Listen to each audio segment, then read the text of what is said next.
Hey, everybody. Welcome back to the Digital Lifestyle Podcast. I'm your host, Karen McCarran from the Content Company, and I am joined by the other host. Ken McCarran from the Content Company. He's also my husband for now. Just kidding. For now, And we made it through another week. yeah. So we kind of the theme is to have we're having a couple women come on the show, hopefully in the next couple of weeks. But so far we have all our male counterparts, my male counterparts. David Telisman is one of he's actually been a client I looked back, and the first email you and I exchanged was in 2019. So like we're going back 5 years now, which I still think 2019 is like last year because I haven't caught up in my brain yet that it's 2024. But welcome to the show. Hopefully we don't abuse you too severely on this podcast, but welcome to the show. So always the first question I like to lead with is, how did you get to be a digital entrepreneur? I mean, we all have our weird journeys. A lot of us have come from corporate world or agency world, or some have been chefs. Like there's a whole bunch of ways that we end up here.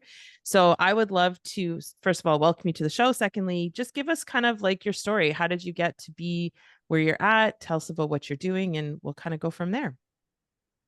Well, thanks for having me. It's good to see you all. Wow, 2019.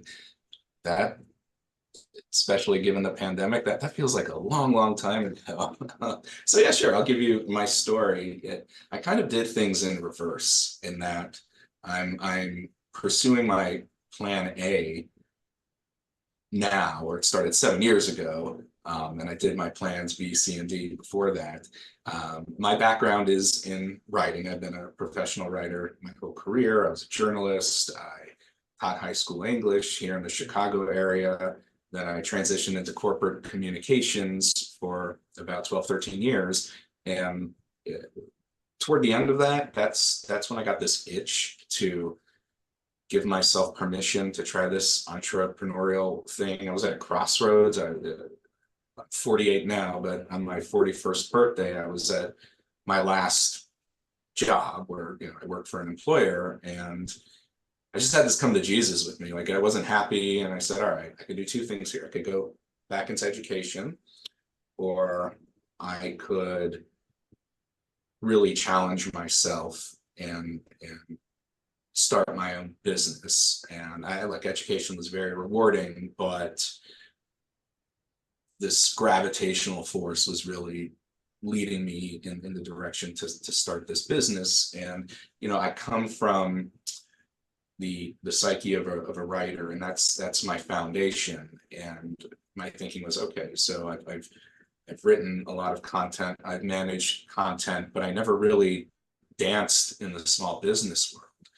And once I became immersed in that, I saw, wow, there's such an opportunity here to help business owners really build their brands. So I meet people in person at networking events, and their in-person brand is great, right? I mean, they do a fantastic job of communicating their value proposition, but then you look them up online and there's this disconnect. Their in-person brand doesn't match their online brand, and it's like, all right, let's bridge that. And I work with clients in various industries. I come by that organically when I was in corporate. So I'm versatile that way. And I just really love getting to know the business owner, their culture, who their audience is. And all right, how are we going to connect with them? How are we going to educate them? How are we going to keep you top of mind? Amazing. Thank you. Yeah. Yeah. I'm just writing notes, so you'll see me like jotting things down, questions to ask you. Well, it's interesting all the different origin stories. Yeah. But even so far, this is the fourth person we've been talking to, and everything's a little different pathway into the same thing. So one of the things I always like to hear is that moment when you leap into entrepreneurship. I remember so Ken was writing for what, I think 5 years, maybe. Probably about 5 years. I was still working in SEO. Yeah. I was working I started writing for the first company that you had going on here. Well, even in Winnipeg. Yeah. Yeah. So he would bug me to quit my job. And I had done that before. I had my own little agencies, and I was like, no, I don't want to quit. I don't want to quit. I like the paycheck, chasing invoices did not appeal to me anymore, all the things. And I remember sort of my come to Jesus moment when I was like, the job I had, I loved it. It was working for an event planning company, but I started to do the math and I was like paying them essentially to work for them because just the hours I would spend extra and all that. And I remember writing the email, my resignation email, and I remember exactly where we were. I was sitting in your mom's chair, Ken, in the little extra office that we had on Burnsboro, and I clicked send, and I thought, holy shit, like we don't have a backup. We don't have a bunch of saved money. Most of our parents were gone. So we didn't have parents to go to like save our ass if this whole content company thing went to shit. So tell me a little bit about that moment when you were like, you made that decision. Like, what was your mindset when you were like, okay, I'm not going to go into education. I'm actually going to go pursue this. Talk a bit about, because I think we glamorize, or some of us in the entrepreneurship of like digital entrepreneurship glamorize all these things about it. But the reality is like financial institutions don't really recognize what we do. So there's that always to contend with. You can't just go get a big loan if you had a brick and mortar place. So I kind of want to hear your holy shit moments and your exciting moments, but like when you actually made that decision to go that way instead of that way, maybe talk a bit about that. It wasn't very well thought out. I I put together a website on Wix, and My favorite. I I love Wix. I wrote I filled the site with content, and I sent an email to everyone I knew announcing my new business, and I was like, "Hey, I've arrived." And then I asked myself, okay, but who am I, and what are my distinct services, and what am I doing? So not knowing anything about chambers of commerce, Mm-hmm. I was invited, or it was recommended that I check out my local chamber of commerce, and that was pretty eye-opening. All of a sudden, I was meeting these small business owners, and I'd never had that type of exposure, right? I mean, it was like the subculture, right? I mean, I was in corporate for so long, and I just kind of mumbled what I do, and I write, I could put together websites, social media, and I didn't have a plan, Mm-hmm. and so I think my holy shit moment was, all right, I'm jumping into this, but I should get a lot more organized. I should really have a solid and concise value proposition, and identify who I want to work with, who would be my best clients. But I didn't know what I didn't know, right? I mean, Right. I in college I didn't take a single business course, and I I say, like, this has been my business school the last 7 years doing this. Right. And I think I like that. I love that you say that because oftentimes in a lot of industries, especially, academically, you go and you learn all the mechanics of things, but you come out and even an MBA, I know lots of MBAs who don't know how to do anything related to their own business. Like many of them are lost because they've learned on a corporate scale or how to restructure this. And you said ask them to go get clients, and they're like, what do you mean go get clients? Like they have no concept of it.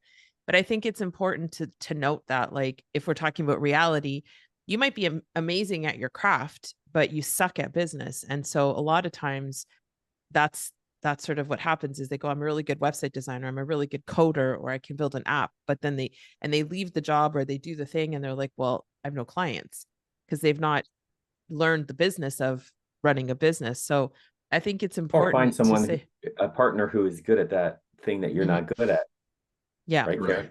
yes, That's that's what my Ken's. that's the bug and Kara to quit her job part, because I was the writer part. I had that all down, but then she's somewhat more engaging and rapport building than me. Is I that find you engaging. I'm Oh, thank engaged you, thank right you. now. I'll When just it's turn my presented camera to me, off and go get some lunch. Yeah, I'm not right. too bad, but just being initiative, the initiative part is, I guess a lot of writers probably feel that way because writing is kind of an internal game a lot of the time. So being out there, it can be challenging. Sorry, Kara, to steal it. No, I'm just But waiting for you to ask him, like, writer to writer, how do you build initiative? Like, so then if you're not going to ask, I will. But like, so David, when it comes, because that's common, right? Like it's like a coder. He's good at coding. He's good at keeping his head down and doing the work. But then when he has to look up and go get the work. So maybe talk a little bit about, and you don't have to be specific, but just sort of in general, what are your, how do you snap yourself out of being the writer guy into the business guy that needs to go get things moving, get shit done? Do you have a process, or is it just a matter of like, I got to get up and do this shit now, so I'm going to do it? Right. And that was the the the biggest way of stepping out of my comfort zone is right. I mean, I never had to sell before. I thought, selling was this dirty word, but when it's your company and your baby, it feels different. And the way that I realized that, okay, I started becoming a business person was when I really started to network and learn how to do that. And that's crucial. That's something I don't know what the environment is like today in the corporate setting or just the employer setting in general, but I don't think networking is taught when you're with a larger organization. I mean, that was my experience. And before I went off on my own, I always thought of networking as this dirty word, like, or not a dirty word, just But it's uncomfortable. Yeah. this uncomfortable term and an action that you pursued if you needed a favor. And I learned it's so much more than that. It's about building relationships. It's about giving and that and showing up. And that's the most important lesson for me is, people will know who you are and you will be top of mind when you go to meetings, when you're, and at a certain point you have to become selective. And you can't be everywhere. So that's why I need to make sure that I am being my own good client and marketing my business so that I could be networking in more than one place at once. I could be in person while my content is out there and being circulated. It's funny that good question, Kara. yeah, Very. I was just about to say, like, David, you have no concept of how appropriately timed. I believe in divine timing for everything, and this conversation couldn't be more divine timing because Ken and I have this, we'll call it differing opinions, maybe. It's not even a differing opinion. It's like he just said, it's me not, because I've never been one to be comfortable to network. Obviously, I can talk to people once I start talking to them, but it's that getting out there part. And now Kara just kind of skillfully asked you the question, and you just told me the whole thing that I heard it from somebody else that's not her. So yeah, she's shrewd. Thanks, David. You probably just saved me a whole argument later today. But that's it the for today's show. See you later. Yeah, that's it. We're done now. And scene. Great. The funny part is, like, our daughter, so Ken's oldest daughter, our daughter Amanda, and I were just having this conversation in the car and about networking. And I said, like, at the end of the day, and David and I met through networking. Like, that's the reality. Like, that is what happened. And I know, and I looked because Carl White is one of the people that you talked about. Right. And so, like, through you Right. bounce it, right? It's like when you throw a rock on a lake and it skips. That's how every single client that's ever comes. We have done zero marketing, zero ads, zero anything. Every single client we've ever worked with is a result of me networking or going to a trade show or whatever. And Amanda was talking about it and said, well, I don't know, maybe dad's not comfortable, whatever. And I said, here's the reality. No one fucking likes it. Like, nobody does. I can do it and I enjoy meeting people. But if you put me in a room with 300 people, am I like excited and pumped to go and start shaking hands? Hell no. Like, not even a little bit. But I do enjoy one-on-one time with a person, so I can get past that. But and I love that you're bringing it up because all jokes aside, it's still a Important part of huge the digital part. lifestyle. It's Yeah. it's all of it. Like there's no, we're not at the water cooler. We're not in 50-story buildings where we might go for company lunches and meet. Like the only way you're going to get a client is by getting out there and talking to people, whether that's and picking up the phone nowadays doesn't work. Like people don't answer their phone almost never. So I like that we're even talking about this because it's real life. And if you have 10 people who are copywriters, let's say, and 9 of them are like, oh, fuck, I don't want to do that. I hate networking. I just want to write. Well, that one guy who's like, I know I got to get out there, that one guy's eating all of your lunch. And I think that that's part of entrepreneurship in general, and especially digital entrepreneurship is like going massively out of your comfort zone. Like I do it every day. There's a point in the day where I'm like, oh, I don't want to do this, but I do. Like I'm trying to secure a developer right now for something that we're doing, and it's awful. I don't know. I know my way around code, but like they start talking You and I'm do? like, what the hell? Like I can kind of get by with what they're saying, but so yeah, I mean, any to the people who are listening, if you're an entrepreneur already and you're thinking of going into digital, like it doesn't matter if you're comfortable talking to people or not. Like I said, if there's 10 people in a lineup and 9 of them decide they don't want to do it and you're the one guy that does it, you're going to eat everybody's lunch. So thank you for bringing that up. And I mean, do you find it easy to kind of shift between those personas, David? Like, because for me anyway, the writing persona is obviously different. You have to kind of go inside a bit, and that's more. Did you create an easy way to just go with the flow when it comes to that? Right.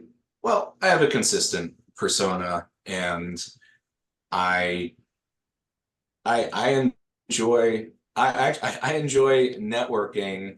It can be exhausting, and yes. what and I think there's this element of, to be an entrepreneur, you have to have energy, and that sometimes comes in small doses, especially by the end of the week, you're kind of gassed. Um, but it's with networking, at first, you cast a wide net. And what I Mhm. found is at this point, I do need to be selective. I need to qualify events and organizations more. Yes, it's important to meet people, but I I don't want to meet people just for the sake of meeting people. Yep. There's got to be some type of connection there. Now I like to go into a meeting where I this person I could make valuable introductions, and vice versa. Um, you know, Otherwise you're just spending a lot of your time doing something kind of random, and our time is pretty precious. So it's Yeah. more strategic networking. Yeah. More Yeah. strategic. Yeah. And often, something else I've learned about networking is sometimes I forget that my core group of people are really in plain sight. We're Mm. so we're so intent on meeting people, right? Because the more you put yourself out there, the more of a known entity you are. But it's like, well, I've got 100, 200 people who are really solid, and I need to interact with them more. I need to check in more. Yeah. So aside from networking, let's talk a little bit about how you like what kind of social life you have. I think that's one of the biggest tricks in This is it. yeah, Yeah. ditto.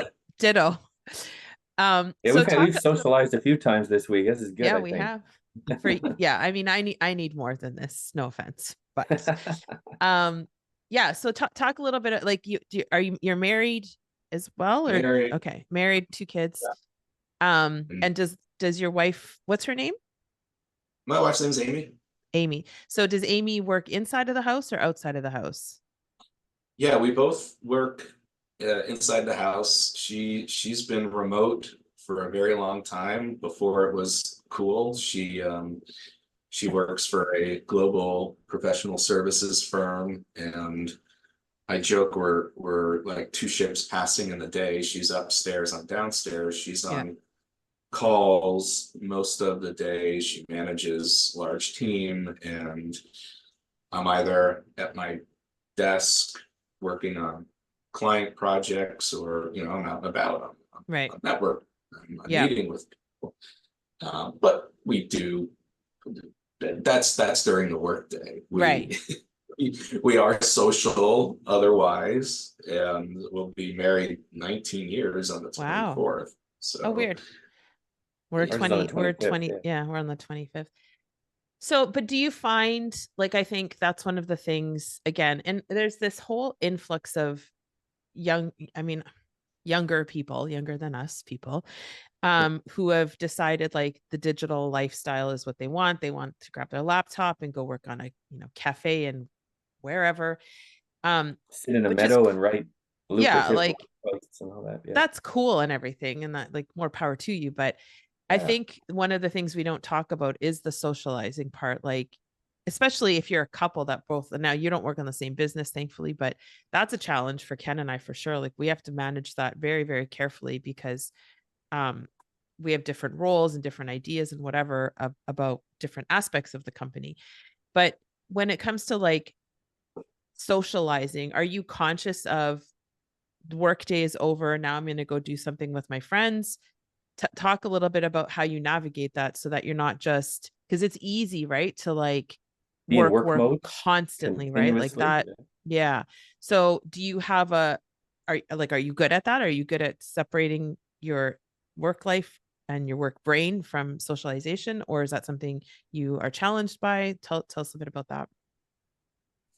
well, so I do know when to end the workday, and I'm definitely, I understand the need to socialize, and I do. Now, can I leave it all behind? The work? No, as a business owner, it's always circulating somewhere. But I've what I'm proud of is I I really soak up my weekends. I I've gotten to the point where I don't have to work much over the weekend. I mean, I do, um, and I like to get ahead, but there's there's there's a lot of value in really being present on a Saturday and Sunday. It's very fleeting, right? Weekends are short, Mm-hmm. and I do maintain a social life. It's, as you know, being an entrepreneur, it's a lonely Yeah. experience, and I'm home a lot in front of my screens, and and when it's winter here, Oh, it's we don't tough. have that much sunlight. It's probably similar to Toronto. It gets dark at 4, Yep. and the the days feel shorter in that way. So it is important for me to walk away, and we're fortunate because we live close to our very good friends. We all happen Nice. to live in the same suburb. Most of us are even in the same school district. But one thing that I didn't anticipate was finding and creating new, really tight friendships in my 40s, and that is a function of networking. I Right. mentioned local chamber of commerce. I have dear friends who I've met there, and that's a beautiful thing because they're also business owners, Mhm. and we we bounce ideas off of each other, we vent to each other, but we hang out too. We have a good time. Yeah. Cool. And I think, that's another thing Ken and I talk about a lot is like my community is all over the world because I meet them at like personal development events. So that's a little challenging for me because people are spread out. But um Do you have any activities or hobbies that help kind of take your mind off of the business stuff and stuff like that? Yes. I got caught up in the pickleball craze. Oh, I Yeah, all don't know. right. Is pickleball's the that's best. popular in Canada? Yeah, yeah, Okay. yeah. Yeah, yeah, They've got outfits now and cute things you yeah. can buy Well, for your at our gym, pickleball. they took apart one whole section and to build 3 pickleball courts in There the you gym. go. I was a bit of a late adapter because I thought it was just for old Old people, people, yeah. but it's not. And Oh, No, no. And in fact, the older people can, they kick my ass a lot because they're no joke. their shots are so precise, they don't have to move that much. But so I'm in a league and I play once a week, and it's really the only time where I can fully compartmentalize, and I truly block everything out. That's difficult for me because I'm someone who has a lot of anxiety and I'm a worrier, but it'll hit me when I'm done. I'm like, whoa, I wasn't thinking about other stuff. And I yeah. think that's also the nature of pickle. I mean, it's social and it's fast. You play, your reaction time is fast, and you finish your game and boom, it's on to the next one. So that's been a great hobby. I'm into fitness. I run. We have a home gym, and there's a new one just opened up down the street, and I decided to sign up for that to get out of the house more. I love cooking. Yeah. That's my happy place, and that's a stress reliever too. Just chopping vegetables and What thing do you um, cook the best? What's your specialty? I've got a few. Chicken parmesan, I'm good at. Steak, salmon, uh, and I enjoy cooking because it's fun and I like to eat, and I think of it as an act of love, right? I mean, when you're a It parent and is. you provide, and it's like, oh, I'm cooking for my family or friends, and I enjoy it. I'm trying to think of other things. Those are great. That's most people Yeah, don't, I think in this lifestyle don't have three kind of activities and hobbies that they really enjoy and can get into like that. But I think right. But I do my pickleball, own I do my own writing too, yeah, yeah. which it's not always enjoyable. It's even though I'm good at it, it could be hard, I read but a quote. It says, "I hate writing, but I love having written." By some writer in the past. I feel that way too. When you're in the middle of it, it's just, oh man, sometimes, but then when you're done, you can sit back and look at it, and it's a nice sense of accomplishment and feeling like that. yeah, that's a great quote. And sometimes I could be in such a groove that it is enjoyable, and Mhm. then other times it's a slog, and it's like, all right, I gotta grind this out. But right when you're finished and you see the product, I do feel proud. Like, okay, I did this, and Feels that way it's when you exercising that or muscle. feels that way when you organize. Like when I organize my closet, it sounds ridiculous, but there's such a sense of accomplishment. Like when you visually can see, like it looked like a train wreck 2 hours ago, and now it looks organized. And I think that's one of the ways to stay sane is like remember, for writers, obviously it's different, but for when you're at home all the time and you're in a messy environment, like clean it, that sense of Yeah. accomplishment. It's like a small, silly thing, but you can look around your office or your closet and I feel good. Mhm. Like I'm excited to go into my closet. My closet's it's pretty awesome, but Well, like it looks good now. in that vein, something it's it's more of a chore than a hobby, but I enjoy doing the dishes for two reasons. One, I listen to podcasts, and two, it is a problem that always has a solution. The Hmm. problem is, okay, the sink is filled, and the solution is I'm going to do the dishes. I'm going to put them in the dishwasher, and there is a 100% success rate, right? It's Yeah. not difficult. It's so rudimentary, but it is rewarding. Like you were saying, Kara, you organize your closet, you declutter, and it's okay. I I walked into the kitchen and it's stressful, and I mean my kids snack like crazy. It's Oh, like yep. they're stoned all day, but they're not. Yep. Uh, and every time they snack, they use a new plate, new silverware, and seeing that it's overwhelming. But then it's like, okay, I'm going to take a half hour. It's kind of therapeutic. I'm going to Yeah. listen to a podcast. I'm going to clean, and hey, look, man, it's all done. That's amazing. No, I You love know, that. until a few hours later when I have Yeah. to do it again.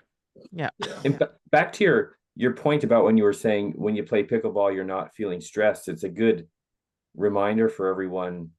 It reminded me of when I do an activity, I go play. My dad is 81 and he still likes playing golf with me. So we go once a week during the summer and all that stuff. Oh, And that's even great. and I have martial arts classes I go to, but when I'm doing the thing, there's nothing else in the world that matters to me. I'm so into that. Like I have my phone. If there was an emergency, that would snap me out of that trance. But in that moment, there's no bills, there's no business stuff, there's no problems, fires. But I'm just this next shot in this golf game is the only thing that matters. And when you get into that focus, it really does take you. It's like an escape from reality and put your mind in a different kind of direction for a little while. And it's really nice. It kind of reminded me of that when you were mentioning when you play pickleball, you kind of time goes by and you realize, holy cow, I was just uber intense, focused into this, immersed in this for the last hour or whatever it was.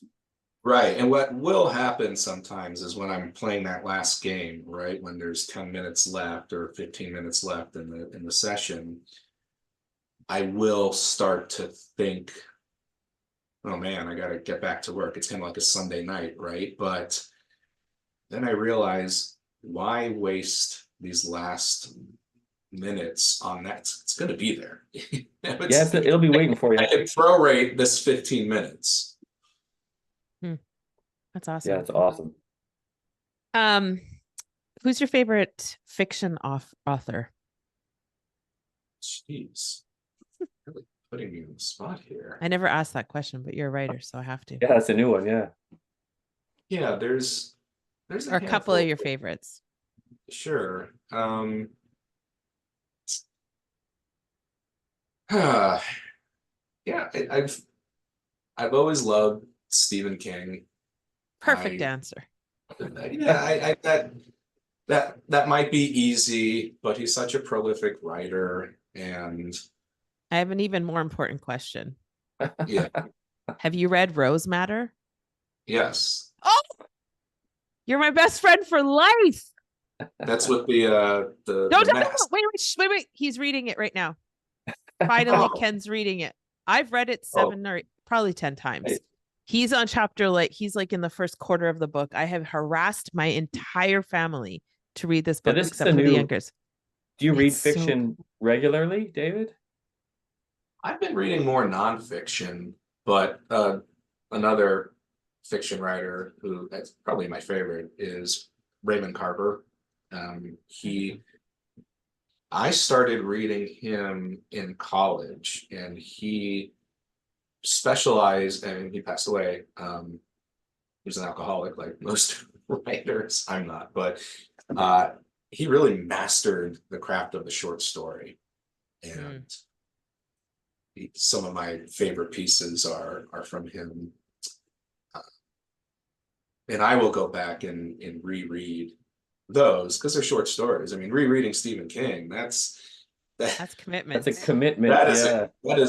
It's so weird that book calms my anxiety, because Ken, I'm not obviously not going to give any of it away, but David and I know. I read a bit of it. Yeah, like there's no real logical reason for that to make me feel calm, but for some reason, the setting, like the whole thing of it, I've read that book multiple times, and it calms your anxiety. Yeah, I think they say that. I know I'm okay. I'm not weird. I mean, I am weird, but I'm not that kind of weird. But he's like, holy crap, what are we doing working with these people? No, but it's because I know what's happening. And I think, like, they say that if you watch the same show, like the couple of our kids and I watch Friends before bed every night. And it's like, I've seen it 1,000 times, but I know what's coming, so it kind of will make me feel Like a chill. sense of certainty or something Yeah. that helps you Yeah. relax. That's a good Um, point. Now, yeah. since you like food and you're in Chicago, do you Oh go for the God. deep dish pizza action there? Oh yeah, yeah. Is it good stuff? Oh yeah. I don't think I've ever had it right from Chicago before. No. Have you, Karen? So Nope. when you come back, you gotta have Lou Malnati's. It Write that is, down, Ken. Blue Yeah. Melodies. it's hands down the best deep dish.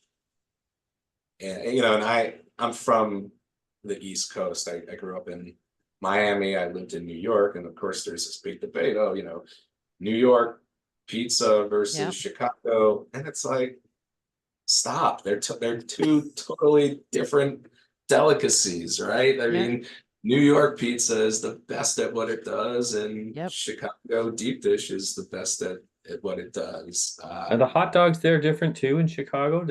Are they dressed differently? They are. They are. The typical Chicago dog, which the nickname is a red hot, is so it's on a poppy seed bun, and then Okay. puts the hot dogs in there, and then they put this neon green relish, pickles or pickled tomatoes, hot peppers. I hope I'm not forgetting. Oh, onions, and the big thing here is they really look down on putting ketchup on a hot dog. So it's mustard, and there's a legendary joint here called Superdog, and they have some. They're like, do not ask for, or no, we will not put ketchup on, Oh my but gosh. we'll give you separate ketchup packs. I like ketchup on my hot dogs, but that hot dogs, the Chicago style hot dogs are really unique, and I'm a sucker for them. I feel like we need to do a little road trip to Chicago for the food. Yeah. Oh, A little food sure. trip. What is it, about 8 hour drive, Yeah, right? 7, 8 hours, depending on Okay. who's driving. Not too bad. And you You saying you cross drive over fast? through what is it, Detroit. Sarnia, Sarnia, maybe? yeah. Yeah. Yeah. You Yeah, in could, Windsor, yeah. Into Yeah, we took a Detroit. drive a long time ago. it's a nice drive. Any drive is nice in the summer, I feel like. So Oh, yeah. that's my segue. What's your favorite family vacation memory that you've had so far? Let's see. The Montreal trip it's up there. Again, my kids meeting their great aunts and uncles. I hadn't been to Montreal in such a long time, and it was their second time in Canada. I'll say actually and then another favorite was 2 summers ago, was another trip to Canada. We went to Canmore. We flew, we Oh, didn't drive. yeah. And checked out Banff, and it was just beautiful. Yeah. We walked on a glacier, and this first time I saw a bear in the wild, Nice. and it was just very peaceful and calm, and the kids were happy. We were happy, and that could be difficult when everyone's happy Yeah. on a family trip. But those two are up there for sure. Cool. Nice. Yeah, Canmore is gorgeous. That's like we have friends that live up there, and our daughter actually lives in BC, so just the next province over. But like we're always like, "Oh, you ever coming back?" And she'll call me, and there's like friggin' mountains. But she's like, "I don't think so, Mom." I'm like, "Yeah, that's fair." She's okay. I wouldn't like if I wouldn't come back if I was her. It's beautiful. It's beautiful in Ontario as well, but Let me ask one not question like that's BC. unrelated, Care, before. Yeah. To what extent is Michael Jordan revered in Chicago? Is it like a royalty type of thing, or do some people like him, some people don't like him? How does it go? No, it's royalty. It's I could have said that too. When I was visiting, it was I like kind of that. knew Yeah. the answer. I just wanted to hear it. right, but I mean, not just Chicago, it's global, right? I mean, Yeah. when people think of the top athlete or the top 5 athletes ever, he's up there. That's amazing. He brought 6 championships here, and Yeah. I would say he's most revered, and probably in 1985 Chicago Bears. That was the last time Yeah. they won the Super Bowl. Did you But live yeah. there during the 90s when the Bulls were winning the? No, I moved to Chicago in 2001. Okay. So, but I've been here for White Sox World Series championship and Cubs. Oh, the Cubs too. Yeah, Yeah. Amazing. that's exciting for Yeah. sports people. That's exciting. Well, the Raptors won a couple years ago, and that was like, holy moly, that was unbelievable. We went to go. Well, you didn't go, right, Ken? No, it was just Amelia and I. No, We went to the parade after. there Holy are 2 shit, that million people was, there or something. yeah, it was Yeah. so good. Well, So, and all so the good. watch parties throughout Oh, it was Canada. crazy. Yeah, there was a Yeah. lot of I was rooting for Toronto too. Yeah, it was a good time. It's a good time. And I remember the Blue Jays winning the World Series twice in a row. Yep. Yeah.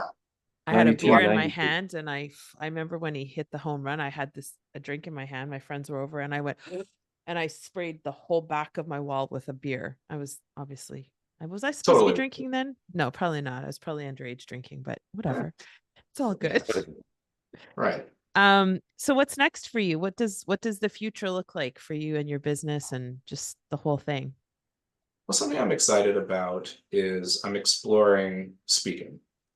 Um, I I never considered myself to be a good speaker because I've always just thought of myself as a writer, right? As a Right. content creator.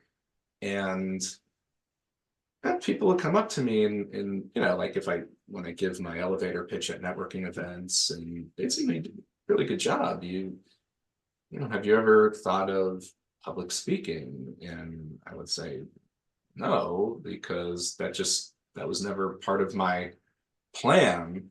But then I started to give talks, and I've spoken on marketing, on recently AI, and demonstrating that okay, AI is it's it's here to stay. Yep. But if you're curious, here's how you can use it. Here's how you can use it responsibly. And by the way, ChatGPT can do a lot more than just write. So I'm excited about moving my business in that direction. There's a need for speakers, and I'm also going to start doing talks on mental health. That's a mental health awareness and advocacy is a personal passion of mine. I have clients in that space. I've got my own story. It's very evergreen, and what we've learned, one of the biggest learnings from the pandemic was that there is this uh, pandemic of mental illness that far preceded COVID, and it really came to the forefront. And there's just so much more openness, and the conversation is a lot more sophisticated than it's ever been. So yeah, I'm excited to get out there more Amazing. and talk to audiences. Nice. What would be Great. like a dream stage that you'd be on? A TED Talk. A Okay. TED Talk at whatever convention, delivering the keynote and sharing my story, and also helping to solve people's problems. Obviously from a from a non-clinician standpoint, but I have a lot of advice to offer as it relates to managing your mental health as a business owner. If you want to be more transparent about it with people, here's how I did it. I mean, of course, you don't have to be, and that's confidential, but it's such a greater welcoming atmosphere now that I think resonate with a lot of people. Yeah, I think and to that, I think it's I have a podcast called The Wifey Vibe that I talk about masculine and feminine energy. Because a lot of business women are extraordinarily masculine and we don't want to be. And we've gone so far, the pendulum has gone so far one way, and you've got all these women running around that think we're men and torturing the men who are trying to be men, and a lot of men are in their feminine, right? So there's like a very the polarity is gone. And one of the things I talk about all the time with business women is our menstrual cycles, like, and just like mental health, it's like this thing you can't talk about. Girls shouldn't get their periods. Well, I'm in perimenopause. Amy's probably somewhere in that area if she's around our age. And having conversations openly, like, you think about a corporation, if this thing, this cycle, this, like, we're the literal portals of life, right? Like, we shouldn't be secretive about our 4 weeks in a month where our hormones go up and down or whatever. Imagine if there was a company that was like, well, Kara's PMSing, don't give her any giant task this week because she'll screw it up. She'll make Right. bad decisions the week before her period or whatever, right? Like, Ken and I joke around all the time, is like, we're not having this conversation. You're in your PMS phase. And I'm like, fair. Once upon a time, I'd be like, no, I'm not. It's fine. But now, Oh, hey, we're talking about that right now. That's what the old yeah, kind of old me would have been like, this is push the it. time. And it's the same with mental health. Like, if I was able to say, like, I'm anxious about this, David, as you're my boss, and we can sit down and actually talk through what that actually, where the beginning of that anxiety stems from, versus just going, oh, you're anxious, it's fine. Like, the whole world would change from that perspective if we started to lead that way, instead of just saying, like, you can't be anxious or your anxiety has no place in the workforce. Why don't we, like, get to the bottom of it? Maybe that means you go to therapy. Maybe that means you question your thinking. Maybe that means you change your persona and triad in that moment. Like, it's the conversations that need to happen around all of these type of things that I think give freedom to people. And when you have freedom, you make better decisions, you make higher impact, you make more money. Like, all of those things come along with it. So I love that Well, and you're pursuing that. having those conversations gives people, or it allows people to explore how they're feeling Mhm. more. And I think that's really important, is to Yeah. be able to explore those feelings, not judge them, be aware of them, and sit with them. Yeah. And if there's confusion, if there's, then right, take that next step, go speak to someone and Yeah. see where it goes. But there's definitely, I think people are understanding more that there are these channels, that there's so much, again, there's just so much more openness to to uh to being able to explore that, and to really, Like, seek dig help, in. Yeah. dig in. And an Yeah. issue that we can, like we were just talking about, you mentioned how lonely it can be in this lifestyle, this Yeah. digital entrepreneur stuff, maybe even more so, especially when cities are locked down and things like that, and you might even be doing well business wise, but you're just sitting there on a Day in and lonely day out island by alone. yourself. It can really take a toll. Right. And that's why changing things up a bit works. Go on a walk first thing in the morning, or Mm, take your office somewhere else, whether it's the library or, Starbucks, Panera. That can make a big difference. Just, Huge interrupting difference. the roteness of everything. Yeah. Awesome. Well, I look forward to hearing about where you're going to start doing your talks. TED Talks are easy to find, challenging to get approved in, but there's lots available. So it's just a matter of you going out of your comfort zone and getting on the stage. But taking your own yeah, advice. Yeah. Well, I'll let you know, yeah. definitely. No, I've good my one of my coaches, I actually went to it with her. She was in, is it Ocala or Ocala, Florida? How do you say it? Ocala. Ocala. Ocala. And she did a TED Talk. Mariola did that. And it was great. It was really cool. It was a feather in her hat. She feels really great. She did it. It helped her in, with her coaching business, obviously.